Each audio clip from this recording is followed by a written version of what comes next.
Venez, divin Messie, nous rendre espoir et nous sauver. Vous êtes notre vie. Venez, venez, venez.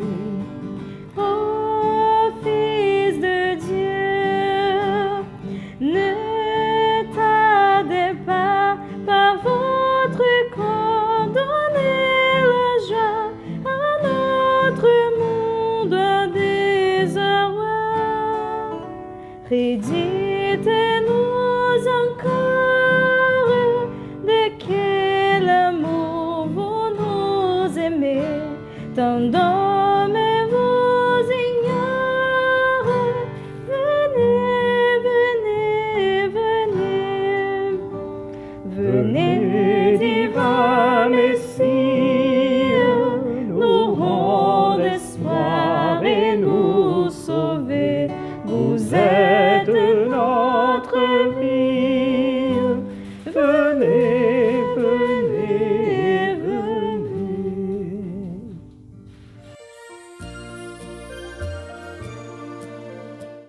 Quatrième lundi de l'Avent, avec Marie, à la suite de Marie, accueillir Dieu comme un enfant.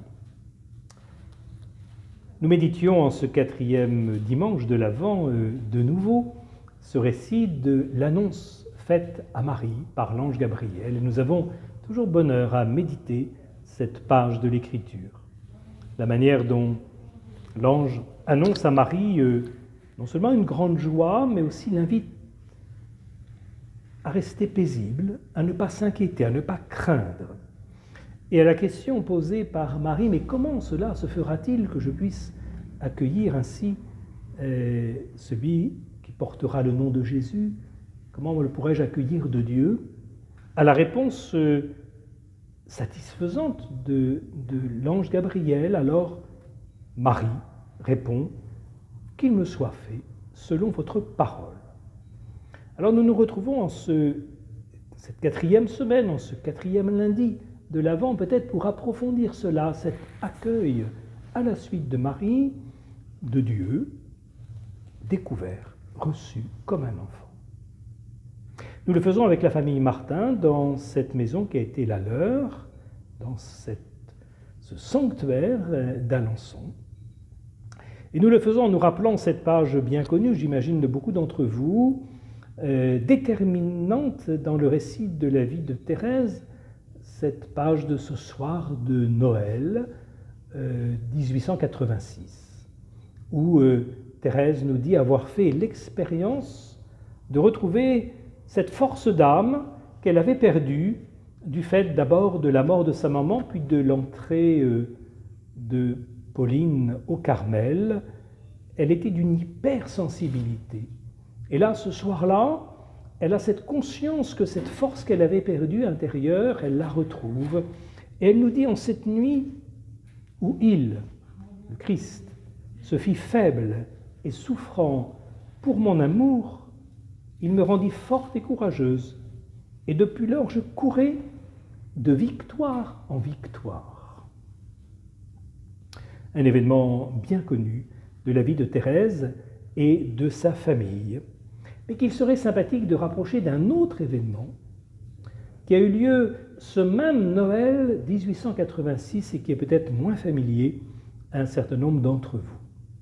Il ne s'agit plus d'une adolescente de 13 ans, mais d'un jeune de 18 ans, donc de 5 ans son aîné, Paul Claudel.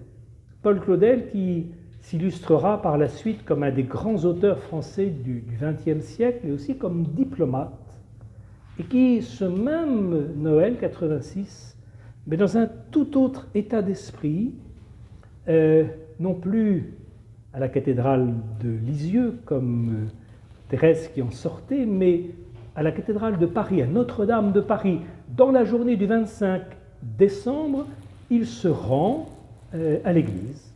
Mais il s'y rend comme un curieux, ayant perdu la foi de son enfance, baignant dans des idées scientistes, c'est-à-dire pensant que la science pouvait tout expliquer, et dans ce contexte matérialiste, il l'avoue, sombrant à une immoralité qui le laissait profondément dans le désespoir.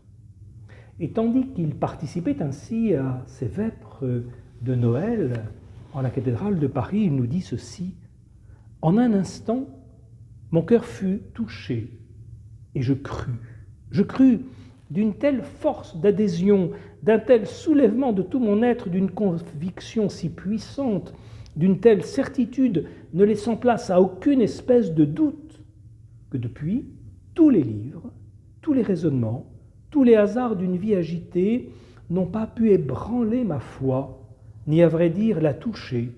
J'avais eu tout à coup le sentiment déchirant de l'innocence, de l'éternelle enfance de Dieu, une révélation ineffable. Le sentiment déchirant de l'éternelle enfance de Dieu. Thérèse, fortifiée par la faiblesse de l'enfant, Paul Claudel, retourné par la perception de cette éternelle innocence de Dieu, voilà deux manières qui nous révèlent que tout au cours de nos vies, et pourquoi pas, assez particulièrement dans le cas présent, autour de la fête de Noël, l'événement qui a réuni les bergers et les mages se poursuit désormais pour nous tous. Le pape François, dans une belle méditation sur la crèche, tandis qu'il était l'an dernier à Greccio, nous fait cette réflexion à propos de toutes ces petites figurines que la tradition ajoute à des personnages qui, eux, sont cités dans les Écritures. Et il dit au fond, les adultes comme les enfants ont raison, du berger au forgeron, du boulanger au musicien,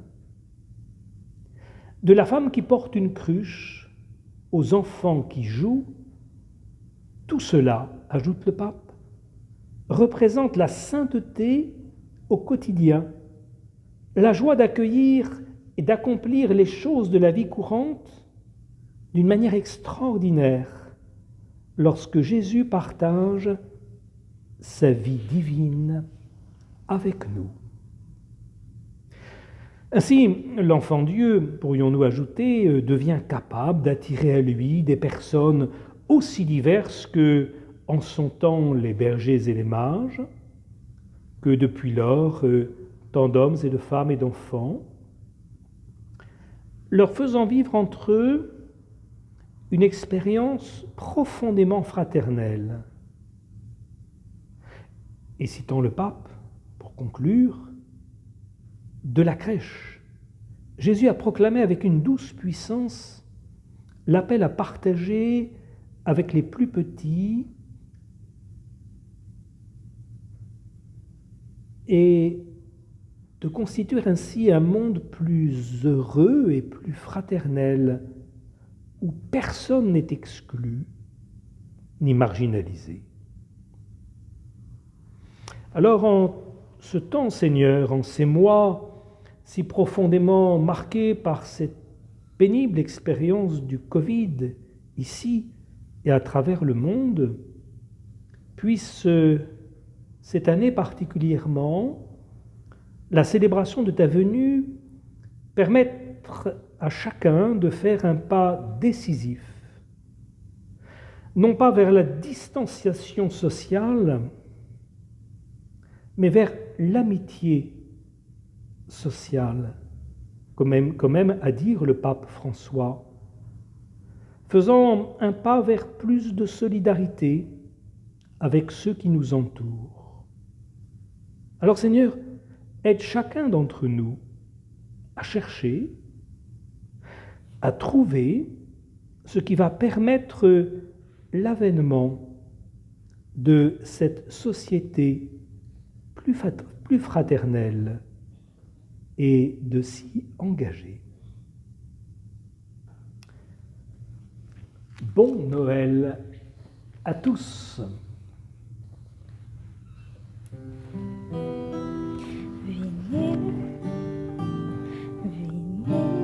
Divin Messie, nous rendre espoir et nous sauver. Vous êtes notre